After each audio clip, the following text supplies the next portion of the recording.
아브라함이 바랄 수 없는 중에 바라고 믿었으니 이는 내 후손이 이같으리라 하신 말씀대로 많은 민족의 조상이 되게 하려 하심이라.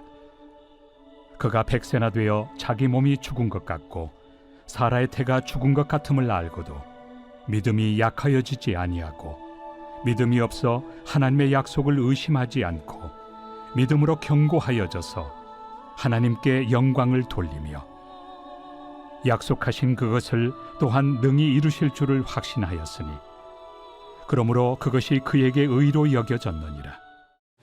믿음과 행함, 이 둘 가운데 뭐가 더 어려울까요?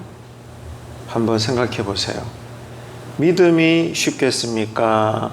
행함이 쉽겠습니까? 둘 중에 뭐가 쉽거나 어렵겠습니까? 바울은 지금까지 계속해서 유대인들에게 가르친 것이 할례나 율법을 준수하는 행위로는 절대로 하나님 나라의 백성이 될 수 없다는 겁니다. 왜냐하면 누구도 우리에게 주신 율법을 다 지켜낼 사람이 없기 때문이죠. 그러면은 누가 과연 하나님 앞에 의로운 자가 되는 건가? 어떻게 해야 의롭게 된다고 했습니까? 오직 믿음밖에 없어요. 우리에게 약속하신 그 하나님을 믿는 것입니다. 그럴 때 하나님은 우리의 믿음을 보시고 기뻐하시면서 우리에게 진즉에 말씀하셨던 그 언약의 내용들을 다 이루어 주신다는 겁니다. 그런데 지금도 가만히 보면 우리 중에 그런 성도님들이 계셔요. 한 번도 주일 예배 빠진 적이 없고 헌금도 성실하게 다 바치고 기도 생활도 열심히 하시고 또 교회 밖에서는 살아가시면서 거짓말 한 번도 하지 않고 누구보다 착하게 성실하게 사시고 그러했기 때문에 하나님이 나를 사랑하신다. 이렇게 원인과 결과로 신앙을 이해하는 그런 성도님들이 계십니다. 반대로 신앙생활이 게을러졌거나 어쩌다 보니 주일 예배에 한두 번 빠지게 되고 그러다 보니까 가정에 문제가 생기게 되고 또 내가 다치게 되거나 그렇게 되면 어떻게 받아들이는가 하면 아이고 하나님이 나에게 벌을 주셔서 내가 지금 이런 어려움을 당하는구나 이렇게 바로 해석하는 그런 예수 믿는 성도들이 있다는 겁니다. 어때요 여러분? 여러분들도 그렇게 여겨보신 적이 계십니까? 그렇지 않아요. 이렇게 생각한다면 아직도 그런 분은 평생 예배당은 들락날락 하시는지 몰라도 성경이 무엇인지 하나님이 어떤 분인지 아직까지도 모른다는 겁니다. 하나님이 나에게 복을 주시거나 때로는 화를 내시면서 징계를 하시는 것은 이유는 한 가지밖에 없어요. 예수님을 내가 믿는데 그러므로 내가 하나님의 자녀가 되었기 때문입니다. 하나님은 우리의 아버지세요. 우리는 당신의 백성이자 자녀입니다. 그렇기 때문에 하나님은 내가 비록 못난 자이지만 내가 예수를 믿음으로 하나님께 자녀가 되었기 때문에 아버지이신 하나님은 우리를 기뻐하시는 거예요. 그리고 때로는 우리를 사랑하시기 때문에 징계도 내리시는 것입니다. 절대로 내 행위를 따라서 나를 좋아하시거나 나를 싫어하시거나 그런 분이 아니라는 거예요. 그러니까 하나님과 나와의 관계는 무엇으로 연결이 되어 있는가 하면 믿음입니다. 어제도 오늘도 내일도 오직 믿음 때문에 하나님은 우리와 함께 하시고 기뻐하시고 때로는 슬퍼하시고 어쩔 수 없이 또 사랑의 채찍을 드시기도 하시고 말이죠. 그렇게 되는 것입니다. 믿음과 연결되어 있는 거예요. 이게 신앙입니다. 그래서 내가 오늘 또 믿음 따라 하나님의 말씀대로 산다는 것은 하나님 아버지를 내가 믿기 때문이고 아버지가 되시는 하나님을 사랑하기 때문이고 자녀로서 순종하는 것이지 하나님께 인정받는 조건이 되기 때문에 하나님 말씀대로 자꾸 따르려고 애쓰고 몸부림치는 것이 절대로 아니라는 겁니다. 하지만 바울 당시의 유대인들은 오직 믿음으로 하나님께 의롭다고 인정을 받는다고 이런 사도 바울의 가르침을 듣고 어떻게 겨우 믿는 것만으로 하나님의 백성이 될 수 있단 말인가? 유대인들은 이해할 수가 없었던 것입니다. 그래서 계속 유대인들은 사도 바울을 향해서 아니라고 반론을 하는 거예요. 여전히 우리 스스로 율법을 지켜야 되고 그 증거로 할례도 받아야 되고 그럴 때 하나님은 우리를 의롭게 인정해 주시는 거야. 우리가 행해야 돼. 자꾸만 유대인들은 그렇게 지금도 주장하는 거예요. 이런 유대인들을 향해서 사도 바울은 아니라는 거죠. 오직 믿음으로 우리가 의롭게 되고 영적 아브라함의 자손이 되고 이런 가르침과 설교를 계속 들으니까 유대인들은 고개를 갸우뚱하는 거예요. 도저히 납득이 되지 않는다고 반론을 자꾸만 끄집어내는 겁니다. 그래서 바울은 오늘 본문에서도 재차 강조하는 거예요. 아브라함을 통해서 하나님의 백성이 되는 이 믿음이라는 것이 어떠한 것인가에 대해서 계속 설명을 하고 있는 겁니다. 그저 믿는 것만으로 너무나 쉽게 하나님의 백성이 될 수 있는지 여전히 의아해하는 이 유대인들에게 바울은 믿음은 결코 율법 준수보다 쉬운 것이 아니다. 율법이라는 이 행위, 준수, 그죠? 이 행위보다도 그저 믿는다는 이 믿음이 절대로 가볍거나 그렇게 그저 믿게 되는 것이 아니라고 지금 사도 바울은 유대인들에게 언급을 합니다. 자, 그런 의미에서 오늘 로마서 4장 18절 여러분 함께 보도록 하겠습니다. 아브라함이 바랄 수 없는 중에 바라고 믿었으니 이는 내 후손이 이같으리라 하신 말씀대로 많은 민족의 조상이 되게 하려 하심이라. 아멘. 자, 아브라함은 지금 무엇을 믿고 있습니까? 아브라함 자신의 후손이 하늘의 별과 같이 바다 아래 그 헤아릴 수 없는 모래알처럼 큰 민족을 이룰 것이고 아브라함 자신은 그런 민족의 조상이 될 것이라는 하나님의 충격적인 약속이에요. 도저히 받아들이기가 납득이 되지 않는 어마어마한 약속을 지금 자식이 없는 아브라함에게 하나님께서 비전을 툭 던지시는 거예요. 지금 그 말씀입니다. 자, 그런데 놀라운 것은 뭐예요? 아브라함이 이 하나님의 황당한 약속을 믿었다 안 믿었다? 믿었다는 거예요.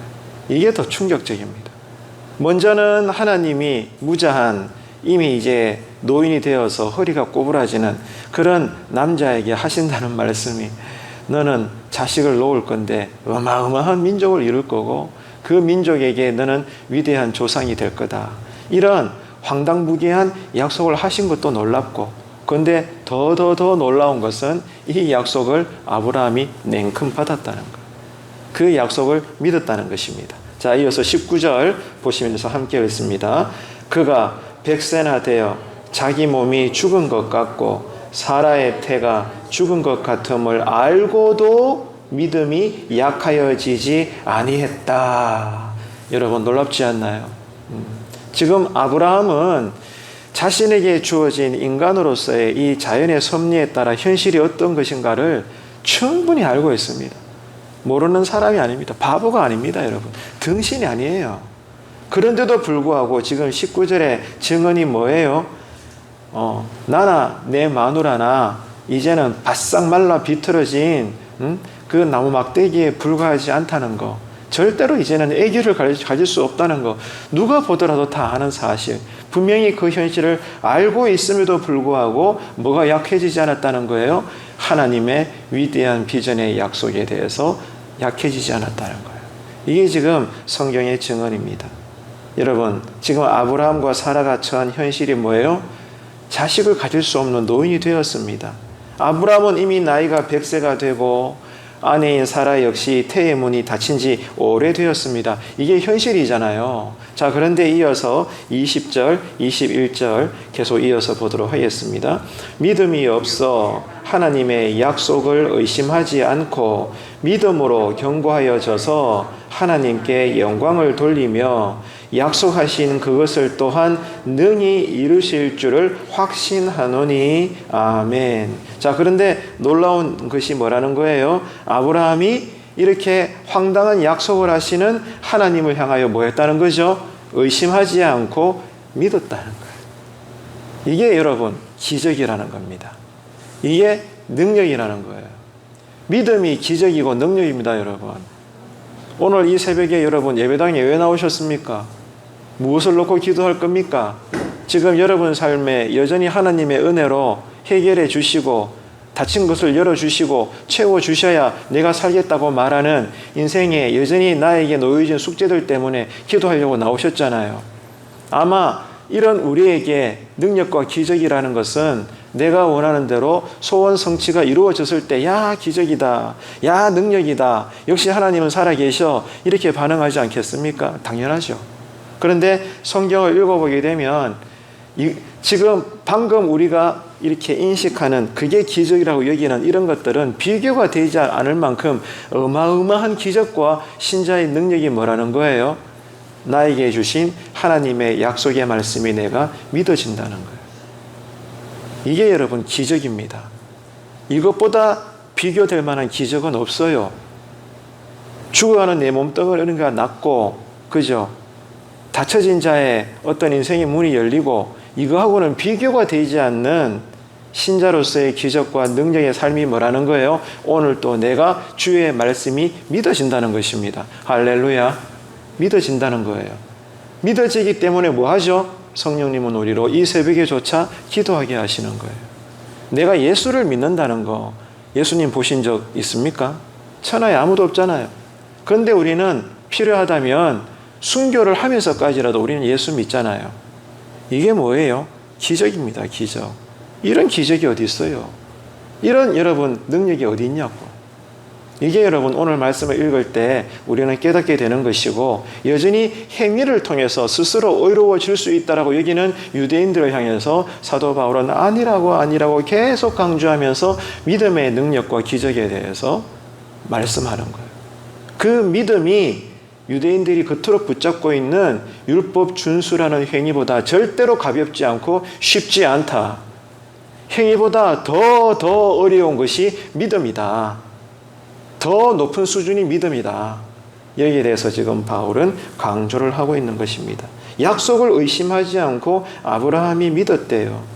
자식이 없는 현재의 상태를 통해서도 하나님은 큰 민족을 이룰 수 있고, 이 민족을 이루실 하나님께 지금 아브라함은 영광을 올려드리면서 이 하나님을 능히 믿었더라. 이것이 지금 성경에 강조하는 것입니다. 자, 이어서 22절 보도록 하겠습니다. 22절.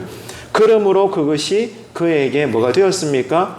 의로 여겨졌다. 하나님께서 아브라함을 의롭게 보셨다는 거예요. 분명히 나오죠.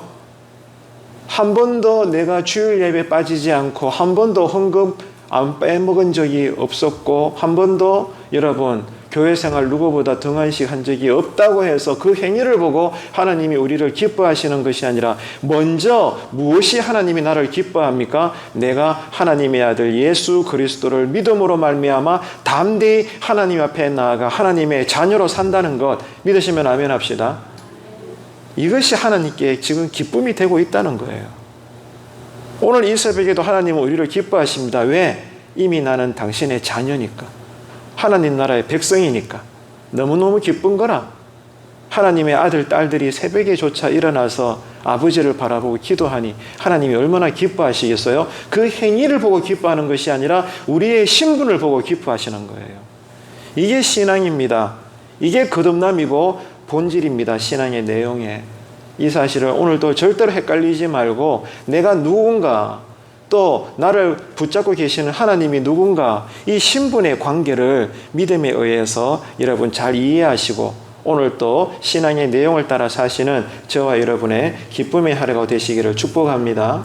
자, 유대인들을 향한 바울의 강조점이 이거예요. 율법 준수라는 행위가 아니라 믿음으로 말미암아 모든 사람들이 하나님 앞에 의롭게 여김을 받는다. 이게 하나님의 뜻이다라고 계속해서 가르치고 있는 겁니다. 이렇게 바울이 아브라함의 믿음에 대해서 가르치는 이유는 할례를 받고 율법을 지키는 것이 차라리 믿음보다 오히려 더 쉬운 일이다. 그 말입니다. 반대로 다시 이야기해서 유대인들이 그토록 자랑하는 스스로 율법을 다 지킬 수 있다. 근데 이게 너무너무 어려운 거야. 하지만 우리는 다 지킬 수 있어. 그러므로 우리는 하나님께 의롭게 될 수 있단 말이야. 이렇게 주장하는 유대인들을 향하여 아니라는 거지. 너희들이 겉으로 자랑하면서도 어렵다고 여기는 율법 준수의 행위보다 더 어려운 것이 하나님의 말씀을 믿는 믿음이야. 그 믿음을 하나님은 우리에게 주신 거야.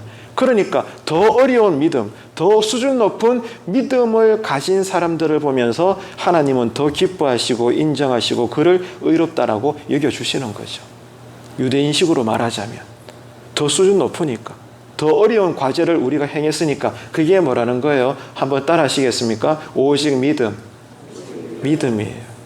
믿음보다 더 큰 신앙 행위는 없습니다. 이 믿음으로 오늘 또 가정 문제 때문에 기도하시고 삶의 문제 때문에 기도하시고 그러므로 주님의 음성을 꼭 듣고 이 새벽에도 일어나 여러분 하루 생활 속으로 파송을 받는 이 하루 기도의 자리가 되시기를 축복합니다.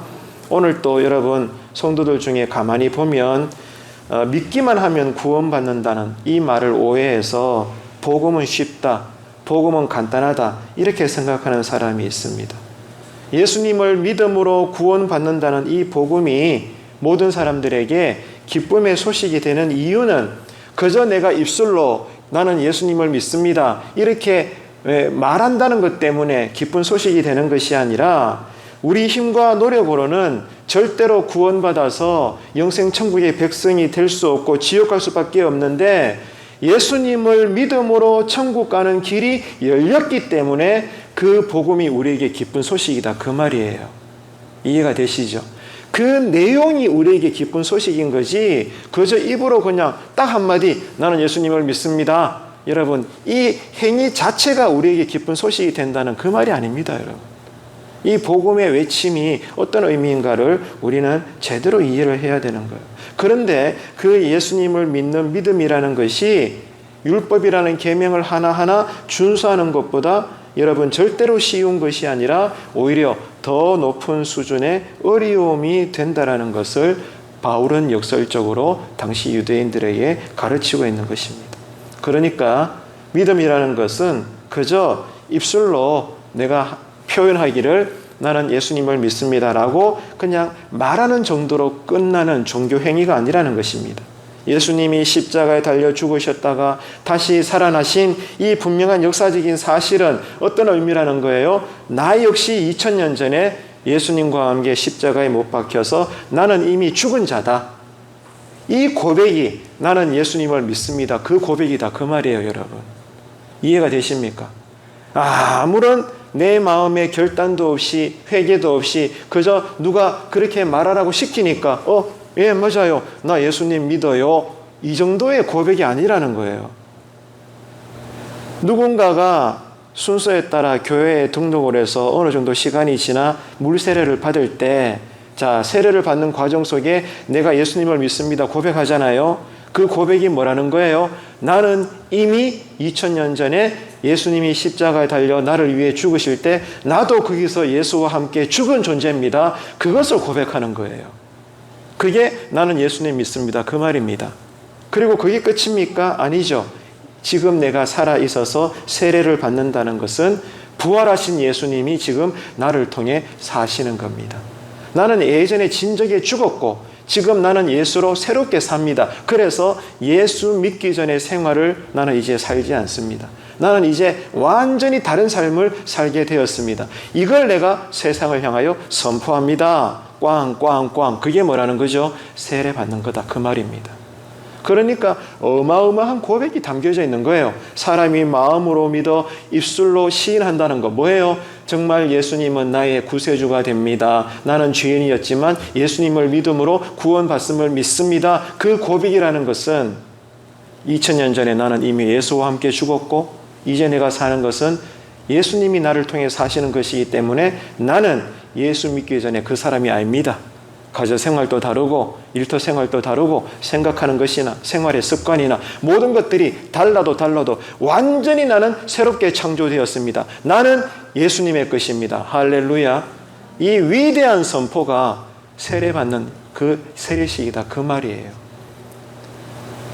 옛날에 여러분들이 그런 의미에서 세례를 받으셨다고.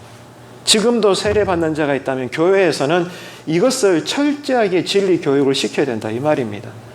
그래서 이거를 결단하지 못하는 자가 있다면 세례받을 시기가 되었지만 그 사람은 세례 줄 수가 없는 거예요. 왜?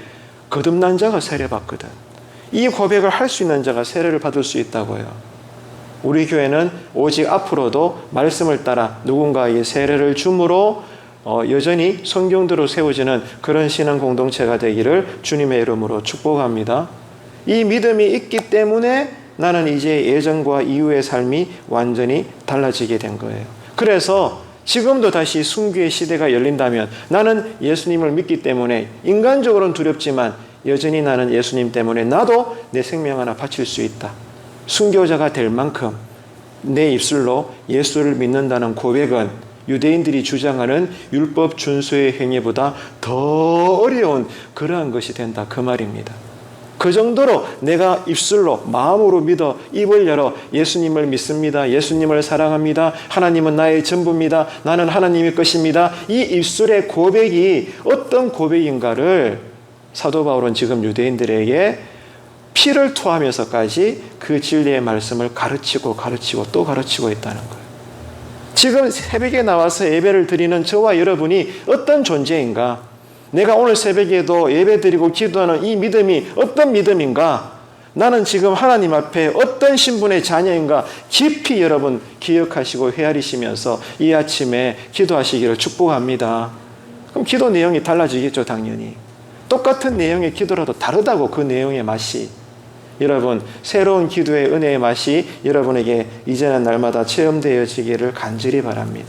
그래서 참된 믿음을 갖는 것에는 생각보다도 훨씬 더 많은 노력과 몸부림이 필요하다. 우리는 그렇게 이해를 할 수 있게 되는 거죠. 내 능력으로 안 된다는 거예요. 예수 믿는다는 게. 지금도 여러분 교회 밖에 나가서 누군가 지나가는 동네의 불신자들 붙잡고 예수 믿으라 했을 때 그들이 당장 예수 믿겠습니다 말할 자가 있겠습니까? 천하에 없습니다. 예수를 믿는다는 게 쉬운 일이 아니에요, 여러분. 눈에도 안 보이는 예수, 만나본 적도 없는 예수, 손에 잡아본 적도 없는 그 예수를 여러분 멀쩡한 정신으로 믿을 자가 누가 있겠어요? 그 믿음으로 이 새벽에 자다가 나와가 여러분 새벽에 기도한다는 게 세상 사람들이 볼 때 이게 납득이 됩니까? 미치지 않고서야. 어떻게 저렇게 기독교인으로 살지? 다 그렇게 말하죠. 그게 뭐라는 거예요? 율법 준수의 행위보다 더 어렵다는 거예요. 믿음을 갖고 산다는 게. 그 정도로 믿음은 놀라운 능력입니다. 내가 가난하나 부여하나 건강하나 병들었던지 간에 내가 바른 신자라면 오늘도 내가 믿음으로 새벽에 일어나 예배당에 달려와 피곤하지만 잠시라도 기도하고 하루 종일 믿음을 따라 몸부림치며 말씀대로 행한다는 거, 이게 어마어마한 능력이고 놀라운 기적이라는 거예요. 이미 나는 복 있는 사람인 줄로 믿으시기를 바랍니다. 여러분 절절히 깨달아 주셔야 돼요. 그래서 오늘 또 기도할 때 우리는 기쁜 거죠. 나는 이미 구원받은 자로서 내가 얼마나 행복한 자인가. 여러분 그 감사의 기쁨과 감격이 오늘 또 잠시나마 기도할 때도 여러분 마음에서부터 입술로 터져 나오게 되기를 축복합니다. 이 정도로 오늘 또 우리는 복 있는 사람으로 사는 거예요. 자, 이런 믿음, 이 믿음은 성령님이 역사하셔야 되고 예수님의 십자가와 부활을 믿는 그 신앙의 믿음인 것이죠.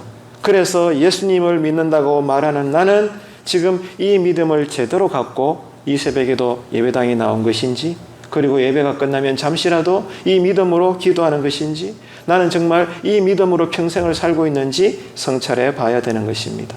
그래서 여러분 오늘 이 아침에 기도할 때도 이 기도를 꼭 합시다. 하나님, 그렇습니다. 오늘 또 말씀을 들었습니다. 예, 내가 고백합니다. 오늘 또 나에게 성경이 말씀하시는 바른 믿음을 주시옵소서. 이 믿음으로 기도하게 하시고 이 믿음으로 오늘도 내가 달려가게 하여 주옵소서. 성령님, 나를 붙잡아 주옵소서. 나는 이미 행복한 사람입니다. 내가 오늘 죽더라도 나는 세상에서 누구보다 성공한 사람입니다. 왜? 예수님을 믿게 되었으니까. 할렐루야. 여러분, 나는 예수 믿는 사람이에요. 이 분명한 진리의 자존감을 가지고 여러분 이 하루를 잘 살아내시는 하나님 보시기에 어려운 자들 되시기를 주님의 이름으로 축복합니다.